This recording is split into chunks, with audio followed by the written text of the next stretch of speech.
আহমদ ইবনে হাম্বল থেকে পাওয়া একটি হাদিস, ইস্তেগফার করলে মুস্তাজাবুদ দাওয়া হওয়া যায়। এটি কি সহি? এর উপর আমল করা যাবে কি? হাদিসটি আপনি কতটুকু বুঝেছেন সেটাই হচ্ছে বিষয়। ইস্তেগফার অর্থ হলো আল্লাহর কাছে ক্ষমা প্রার্থনা করা। ইস্তেগফার করলে মুস্তাজাবুদ দাওয়া হওয়া যায়। এর অর্থ এই নয় যে আমি সকালে 1000 বার আস্তাগফিরুল্লাহ আস্তাগফিরুল্লাহ বলবো, তাহলে আমি মুস্তাজাবুদ দাওয়া হয়ে যাব। মানে মুস্তাজাবুদ দাওয়া বলা হয় যার দোয়া কবুল হয়, আল্লাহ কবুল করেন। সত্যিই যদি আপনি ইস্তেগফার করেন তাহলে ইনশাআল্লাহ মুস্তাজাবুদ দাওয়া হবে। এখন আল্লাহর কাছে ক্ষমা চাওয়া এর অর্থ কি? আমি মুখে মুখে বলছি আল্লাহ আমাকে ক্ষমা করুন, আমি ক্ষমা প্রার্থনা করছি, কিন্তু আমি সুদ ঘুষের কারবার এখনো ছেড়িনি, আমি এখনো সঠিকভাবে নামাজি হতে পারিনি, আমার পরিবারের মানুষদেরকে এখনো দিনের পথে আমি নেওয়ার চেষ্টা করিনি। যদি এই ইস্তেগফার হয় তাহলে কিয়ামত পর্যন্ত এভাবে ইস্তেগফার করার মাধ্যমে মুস্তাজাবুদ দাওয়া হওয়া সম্ভব নয়। তাই প্রকৃতপক্ষে ইস্তেগফার, লক্ষ্য করুন হাদিসে এসেছে, সহিহুল বুখারীর হাদিস, আল্লাহ সুবহানাহু ওয়া তাআলার কাছে কেউ যদি সত্যিকারী তওবা করে, ইস্তেগফার করে, তাহলে কত প্রিয়। রাসূল সাল্লাল্লাহু আলাইহি ওয়াসাল্লাম একটি দৃষ্টান্ত দিলেন। কোন ব্যক্তি দৌড় পথে সামান্য পাথেয় নিয়ে, বাহন নিয়ে বের হয়েছে, সেই দৌড় পথে যাওয়ার পর হঠাৎ কোনো গাছতলায় একটু বিশ্রাম নিতে গেলে তার বাহন পাথেয় সব হারিয়ে গেছে। এখন বলুন কি ধরনের সে বিপদে পড়তে পারে? বিপদের সীমা নেই। চরম দুশ্চিন্তার মধ্য দিয়ে তন্দ্রা চলে এসেছে। সেই তন্দ্রার মধ্য দিয়েই হঠাৎ জেগে গেছে, জেগে গিয়ে দেখতেছে তার সামনেই তার বাহন, তার পাথেয় সহ উপস্থিত। এত খুশি হয়ে সে আল্লাহর প্রশংসা করতে গিয়ে ভাষা হারিয়ে ফেলেছে। বলা শুরু করেছে, আনা রাব্বুকা ওয়া আনতা আবদ।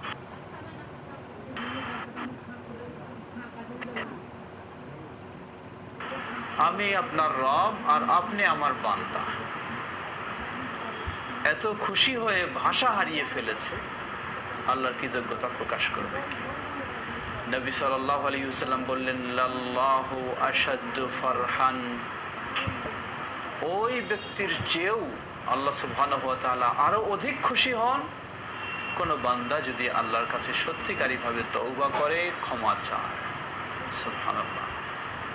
তার লক্ষ্য করুন, বান্দার তওবা ও ইস্তেগফারের জন্য আল্লাহ যদি এতই খুশি হন, তাহলে কেন সেই বান্দার দোয়া আল্লাহ কবুল করবেন না? তাই আমাদের প্রশ্নকারী ভাইকে আমরা বলবো, ইস্তেগফারের অর্থ এই নয় মুখে মুখে খালি বারবার আস্তাগফিরুল্লাহ বলবেন, কিন্তু আল্লাহর ক্ষমা পেতে হলে যে সেই প্রস্তুতি থাকবে না, তাহলে এই ইস্তেগফার দিয়ে মুস্তাজাবুদ দাওয়া হওয়া যাবে না। মুস্তাজাবুদ দাওয়া তখনই হওয়া সম্ভব যখন আপনার এই ইস্তেগফার নবী রাসূলদের ইস্তেগফারের মতোই হবে। আল্লাহ আমাদের কবুল করুন, তৌফিক দান করুন।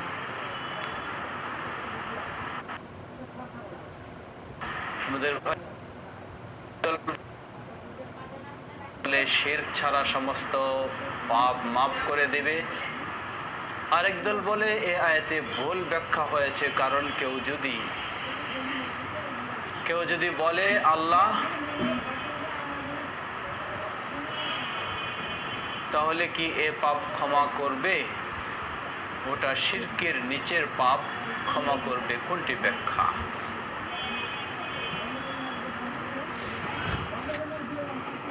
শিরকের নিচের পাপ ক্ষমা করবে, কোন ব্যাখ্যাটি সঠিক? আর বেনামাজি হওয়া শিরকের সমতুল্য পাপ, তাহলে চিরস্থায়ী জাহান্নামে। জবাব, আল্লাহ সুবহানাহু ওয়া তাআলা বলেন, ইন্নাল্লাহা লা ইয়াগফিরু আন ইউশরাকা বিহি ওয়া ইয়াগফিরু মা দুনা যালিকা লিমান ইয়াশা। আল্লাহ সুবহানাহু ওয়া তাআলার সাথে কেউ যদি শিরকে লিপ্ত হয় তাহলে সেই শিরকের অপরাধ আল্লাহ ক্ষমা করবেন না, এর নিম্ন স্তরের যেগুলি সেগুলি ক্ষমা করবেন। এর অর্থ কি? এর অর্থ কি এই যে আল্লাহর কাছে শিরকের অপরাধ তওবা করলেও ক্ষমা হবে না? জবাব, না, এর অর্থ এটা নয়। এর অর্থ হলো এই, কোনো ব্যক্তি শিরকে লিপ্ত হয়ে যদি তওবা ছাড়াই মৃত্যুবরণ করে তাহলে তার সেই বড় শিরকের অপরাধকে আল্লাহ ক্ষমা করবেন না, এই ঘোষণা আল্লাহ দিয়েছেন। আর যেগুলি কবিরা গুনার অপরাধ কিন্তু আল্লাহর হকের সাথে সম্পৃক্ত, শিরকের নয়, যেমন কেউ মিথ্যা বলেছে, যেমন কেউ খেয়ানত করেছে। খেয়ানতটা মূলত অনেক সময় মানুষের হকের সাথেও সম্পৃক্ত হতে পারে। এ ধরনের যদি হয়ে থাকে তাহলে সেগুলি আল্লাহ সুবহানাহু ওয়া তাআলার ইচ্ছাধীন। ইচ্ছা করলে আল্লাহ ক্ষমা করতে পারেন, আবার ইচ্ছা করলে আল্লাহ সুবহানাহু ওয়া তাআলা এর শাস্তিও প্রয়োগ করতে পারেন। অতএব কেউ যদি এর ভিন্ন বলে থাকে, আমার জানা মতে সেটি হয়তো ভুল হবে।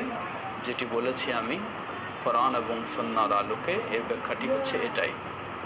তিনি আরও বলেছেন যে আর বেনামাজি হওয়া তো শিরকের সমতুল্য পাপ, তাহলে চিরস্থায়ী জাহান্নামী। জবাব, বেনামাজির কতগুলি দিক রয়েছে। প্রথম হলো, আপনি যে বললেন বেনামাজি হওয়া শিরকের সমতুল্য পাপ, এ কথা ঠিক নয়। তাই আমরা বলবো এটি শিরকের গুনাহ নয়, এটি অপরাধ একটি। কেউ হয়তো কোনো দিক দিয়ে দেখাবে যে সে প্রবৃত্তির অনুসারী, পূজারী, ইবলিসের অনুসারী, তাই শিরক। আমরা বলবো না, সালাত বর্জনকারীকে সরাসরি শিরক বলা হয়নি, কিন্তু সালাত বর্জনকারী সে বড় ধরনের অপরাধী। তাই সালাত বর্জনকারী আমরা বলছি যে কয়েক ধরনের হতে পারে। যদি কেউ অস্বীকৃতিবশত সালাত বর্জন করে থাকে তাহলে সে মুসলিম থাকতে পারে না, তখন সে অবশ্যই এই অবস্থায় মারা গেলে চিরস্থায়ী জাহান্নামী হবে। আর কেউ যদি সালাত আদায় করে কিন্তু অলসতাবশত, গাফলাতিবশত মাঝে মাঝে সে ত্রুটি করে থাকে, তাহলে এমন ব্যক্তির ক্ষেত্রে ইসলামের বিধান হচ্ছে, এক্ষেত্রেও কিছু মতামত রয়েছে। কেউ বলেছেন যে সেও চিরস্থায়ী জাহান্নামী, কেউ বলেছেন সেও জাহান্নামী, সেও ইসলাম থেকে বের হয়ে যাবে, যেমন শেখ ইবনে বাজ রাহিমাহুল্লাহ, ইবনে উসাইমিন রাহিমাহুল্লাহ। আবার কেউ বলছেন যে না, সকলেই দলিল প্রমাণের আলোকেই বলেছেন ব্যক্তির এই কুফরি, যার কারণে সে বড় ধরনের অপরাধে লিপ্ত হয়েছে কিন্তু ইসলাম থেকে পুরোপুরি বের হয়ে যায়নি। সে অপরাধী হবে কিন্তু চিরস্থায়ী জাহান্নামী নয়। আল্লাহু তাআলা আ'লাম।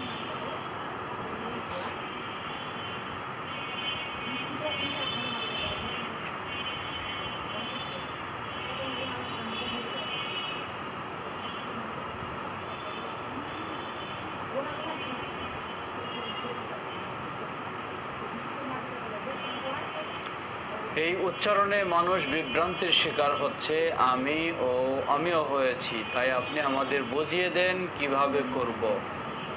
ত, দ,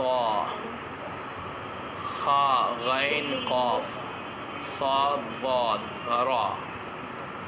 মানুষ বিভ্রান্তির শিকার হবে যদি সঠিকভাবে না জানার চেষ্টা করে, তাহলে তো বিভ্রান্তির শিকার হবে।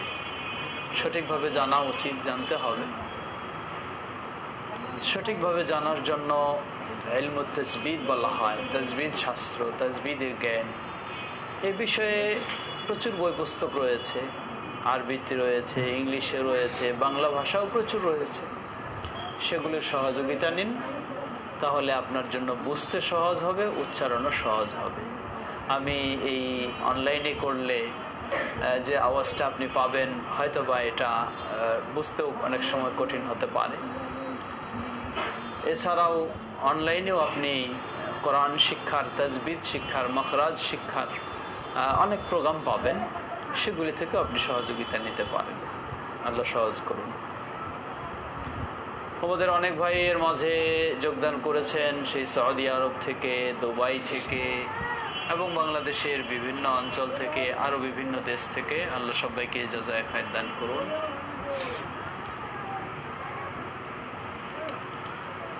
আরেক প্রশ্ন করেছেন যে আমাদের সমাজে শিরক বিদআতে ভর্তি, এক্ষেত্রে সাধারণ মানুষ আর তার একটু ঊর্ধ্বে হলে কিভাবে দায়িত্ব কাজে ভূমিকা কি হবে, নসিহত করুন। জবাব, আপনার এই কথা বাস্তব, আমাদের সমাজ শিরক বিদআতে ভরে গেছে। তো এক্ষেত্রে প্রথমেই বলবো, আমরা আলেম সমাজ, তাদেরকে আরো সচেতন হতে হবে এবং নবী সাল্লাল্লাহু আলাইহি ওয়াসাল্লাম আদর্শে দাওয়াতি কাজ করতে হবে। আমরা আজকে বিভিন্ন জন বিভিন্ন রকমের তরিকা তৈরি করে নিয়ে সেই আলোকেই দাওয়াতি কাজ করছি। এই দাওয়াতি কাজের মাধ্যমে কোনোদিন সমাজের এই শিরক বিদআত এবং অন্যায় এই পরিবর্তন আসতে পারে না, সংশোধন আসতে পারে না।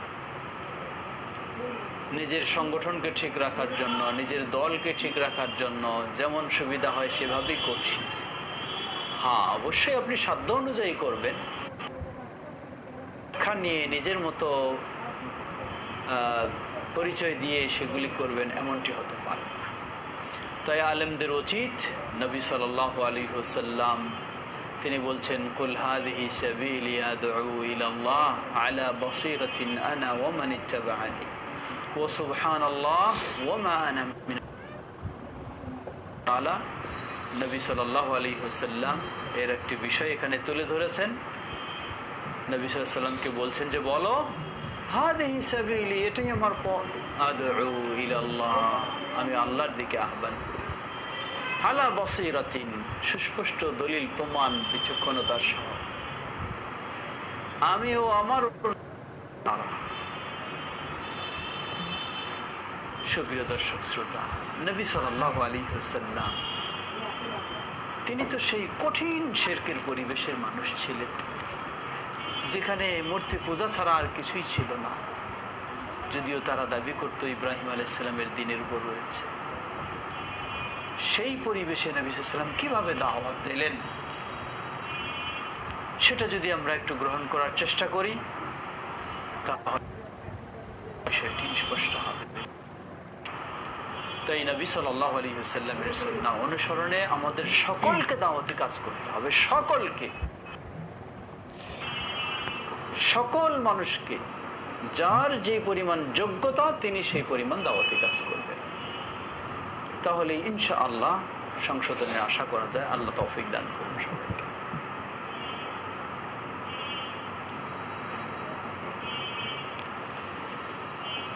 আসসালামু আলাইকুম ওয়া রাহমাতুল্লাহি ওয়া বারাকাতুহু। আরেক প্রশ্ন করেছেন, বেনামাজি কাকে বলে, তাদের হাতে মাংস খাওয়া যাবে কি? জবাব, একটু আগে আমরা যেটা বললাম, যারা সালাতকে স্বীকার করে না, আদায় করে না, তারা মুসলিম নয়, তাদের জবাই করাও কোনো কিছু খাওয়া জায়েজ হবে না। আর যারা সালাত স্বীকার করে কিন্তু অলসতাবশত মাঝে মাঝে হয়তো ব্যতিক্রম হয়, এমন ব্যক্তিদের ক্ষেত্রেও শেখ ইবনে বাজ, ইবনে উসাইমিন রাহিমাহুল্লাহ কোরআন সুন্নাহর আলোকে কঠিন পর্যায়ে গেছেন। শেখ আলবানী রাহিমাহুল্লাহ এবং আরো অনেকেই তারা বলছেন যে এই ব্যক্তি ইসলাম থেকে বের হয়ে যায়নি কিন্তু বড় অপরাধী। সেই আলোকে বলতে পারবো যে এমন ব্যক্তিদের জবাই করা খাওয়া যাবে ইনশাআল্লাহ। কিন্তু যারা একেবারেই সালাতকে স্বীকার করে না, তাদের তো কোনো সুযোগই নাই তাদের জবাই করা খাওয়া।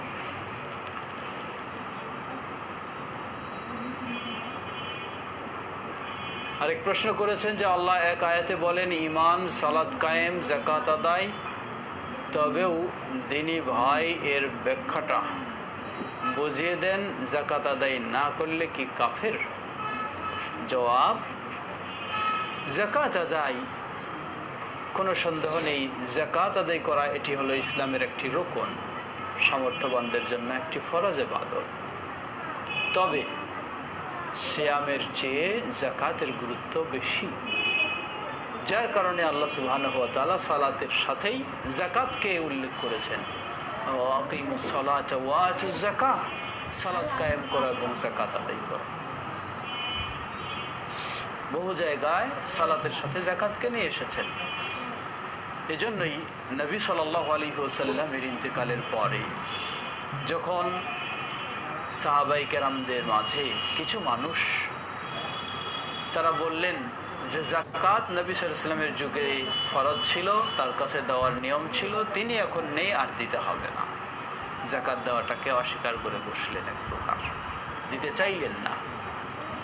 আবু বকর রাদিয়াল্লাহু আনহু শক্ত হস্তে দমন করলেন।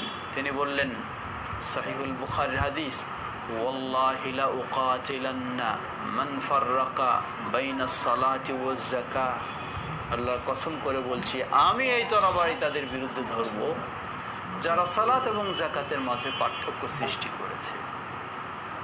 অর্থাৎ এখন আর যাকাত ফরজ নয়, যাকাত দিতে হবে না, এই ধরনের যদি কারো বুঝ থাকে তাহলে সে মুসলিম থাকতে পারবে না। কিন্তু সালাত একদিক দিয়ে ফরজ, বিশ্বাস করতে হবে, অপর দিক থেকে আদায় করতে হবে, না হলেও তার ইসলামে টিকে থাকা কঠিন। আর যাকাতের ক্ষেত্রে ফরজ হিসেবে অবশ্যই বিশ্বাস করবে, তাকে আদায় করতে হবে। যদি আদায়ের ক্ষেত্রে তার গাফলাতি ত্রুটি হয়, এজন্য তাকে কাফের বলা যাবে না, কিন্তু অপরাধী বলে গণ্য হবেন। আবু বকর রাদিয়াল্লাহু আনহু তরবারি ধরতে চেয়েছিলেন, যুদ্ধ করতে চেয়েছিলেন। যুদ্ধ তো মুসলিমের বিরুদ্ধে করা যায় না, তাহলে তো সে কাফের। হ্যাঁ, তাদের যে বিশ্বাস যে এখন আর যাকাত দিতে হবে না, এটাই ছিল বিশ্বাস, তাই কাফের। এরকম কেউ বিশ্বাস করলে সে কাফের হয়ে যাবে। সিয়াম আর পালন করতে হবে না, রোজা রাখতে হবে না, এরকম কেউ যদি বিশ্বাস করে সে কাফের হয়ে যাবে। হজ পালন করতে হবে না, এই বিশ্বাস যদি কেউ করে সে কাফের হয়ে যাবে। কিন্তু কারো সামর্থ্য রয়েছে এবং বিশ্বাস করে যে হজ হলো ফরজ, কিন্তু তার অলসতা বশত বিলম্ব হচ্ছে পালন করতে, অথবা পালন ছাড়াই মারা গেছে, তাকে আপনি কাফের বলতে পারবেন না। তাকে বলতে পারবেন তিনি একটি বড় অপরাধে লিপ্ত হয়েছে। আল্লাহু আকবার। কেউ বলে আল্লাহ আমাদের সৃষ্টি করেছেন তাওহীদ প্রতিষ্ঠার জন্য, আবার কেউ বলে ইবাদতের জন্য। এক্ষেত্রে আপনি কি বলেন? জবাব, আমি দুটোই বলি। দুটোই বলি বলতে কেমনে? তাওহীদ প্রতিষ্ঠাই হলো ইবাদত, আর ইবাদতের মূল লক্ষ্য উদ্দেশ্যই হলো তাওহীদ। আল্লাহ রাব্বুল আলামিন বলেন, ওমা খালাকতুল জিন্না ওয়াল ইনসা ইল্লা লিয়াবুদুন, আমি জিন এবং ইনসানকে সৃষ্টি করেছি শুধুমাত্র আমার ইবাদতের জন্য। আমার ইবাদত মানে শুধুমাত্র আমার ইবাদতের মাধ্যমে তারা তাওহীদ প্রতিষ্ঠা করবে, এই জন্য। অতএব কারো যদি ইবাদত রয়েছে কিন্তু তাওহীদ প্রতিষ্ঠা হয়নি, আসলে তার ইবাদতও হয়নি, তার ইবাদতই হয়নি। এটা ইবাদত তখন হবে আল্লাহর কাছে গ্রহণযোগ্য যখন এই ইবাদত তাওহীদের উপরে হবে। আল্লাহু আ'লাম। জাহাঙ্গীর আলম মোনা ভাই প্রশ্ন করেছেন, ওয়ালাইকুম আসসালাম ওয়া রাহমাতুল্লাহ, শেখ নওগাঁতে আপনাদের কোনো মাদ্রাসা আছে কি, একটু জানাবেন। জবাব, নওগাঁ জেলায় আমাদের অনেক মাদ্রাসা রয়েছে, বিশেষ করে নওগাঁ জেলার মধ্যে সাভার থানায় বড় বড় 3টি মাদ্রাসা রয়েছে। একটি আলাদিপুর বলে পরিচিত, আরেকটি কদমডাঙ্গা বলে পরিচিত, আরেকটি কলমডাঙ্গা বলে পরিচিত। সবগুলোই ভালো ভালো নাম রয়েছে, কিন্তু এই নামগুলি দিয়েই স্থান জায়গা হিসাবে এই নামেই পরিচিত। আর শহরের মধ্যে নওগাঁ জেলা শহরে একটা মাদ্রাসা ছোট নতুন করে শুরু হয়েছে। নওগাঁ জেলা শহরে আহলে হাদিস জামি মসজিদ যেখানে রয়েছে, সেখানেই পাশে নতুন করে একটি মাদ্রাসা দারুস সালাম শুরু হয়েছে। না, আল্লাহর রহমত ছাড়া, আল্লাহর রহমত কি করলে পাবো, একটু বিস্তারিত বলুন। এখানে ওই আগের প্রশ্নের মতোই আপনার জবাব, আমল ছাড়া আল্লাহর রহমত পাওয়া যাবে না। আল্লাহর রহমত ছাড়া জান্নাত পাওয়া যাবে না, এটা ঠিক। তবে আমল ছাড়া জান্নাত, আল্লাহর রহমত পাওয়া যাবে না। অতএব আল্লাহর রহমত পেতে হলে আমাকে আমল করতে হবে, ইবাদত করতে হবে, আর ইবাদতের মধ্য দিয়েই আল্লাহর রহমত লাভ করে জান্নাতে যাওয়া যাবে। আল্লাহ তৌফিক দান করুন।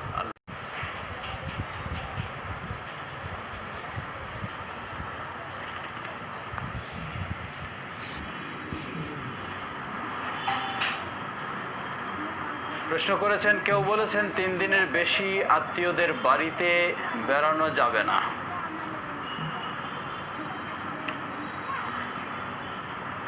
বেড়ানো যাবে না, আবার কেউ বলেছেন যাবে।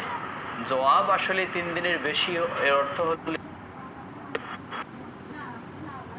এক হাদিসে বলেছেন যে কোনো মেহমান আসলে একদিন তাকে মেহমানদারি করানোটা হলো ওয়াজিব, আর 3 দিন পর্যন্ত হলো এটি সাধারণ ব্যবস্থা থাকবে। 3 দিনের অতীত হয়ে গেলে সেটি ওই মেজবানের অত দায়িত্ব থাকবে নয়, সেই দৃষ্টিকোণ থেকে এটি বলা হয়েছে। আল্লাহু আ'লাম। আমাদের সময় প্রায় শেষ হয়ে এসেছে। বাবা প্রশ্ন করেছেন আমিনুল ইসলাম ভাই, যে বাবা সমস্ত সম্পত্তি সৎ মার নামে লিখে দিয়েছেন, আমি আমার বাবার সাথে কেমন আচরণ করব? জবাব, যদি আপনার চলার সামর্থ্য থেকে থাকে তাহলে বলবো তিনি লিখে দেওয়ার কারণে কোনো সন্দেহ নেই তিনি চরম অন্যায় করেছেন, তিনি জাহান্নামে যাওয়ার কাজ করেছেন, এটি চরম অন্যায়। আল্লাহ সুবহানাহু ওয়া তাআলা সম্পদ বন্টনের ক্ষেত্রে সূরা নিসায় এভাবেই উল্লেখ করেছেন, যিনি ওয়ারিসকে বঞ্চিত করে অন্যকে দিয়ে ফেলবেন এটি তার জাহান্নামে যাওয়ার একটি কাজ। যদি বাবা বেঁচে থাকে বিজ্ঞ আলেম ওলামা দিয়ে তাকে বোঝানোর চেষ্টা করবেন, যদি বুঝে আলহামদুলিল্লাহ, না বুঝলে তিনি আপনাদের প্রতি জুলুম করেছেন, এই জুলুম করলেও তার প্রতি আপনাকে ভালোভাবে বুঝেই ব্যবস্থা নেওয়ার চেষ্টা করা দরকার, দুর্ব্যবহার করা যাবে না। আল্লাহু তাআলা আ'লাম। আমাদের সময় আজকে প্রায় শেষ। আপনাদের আরও অনেক প্রশ্ন ছিল, দুঃখিত।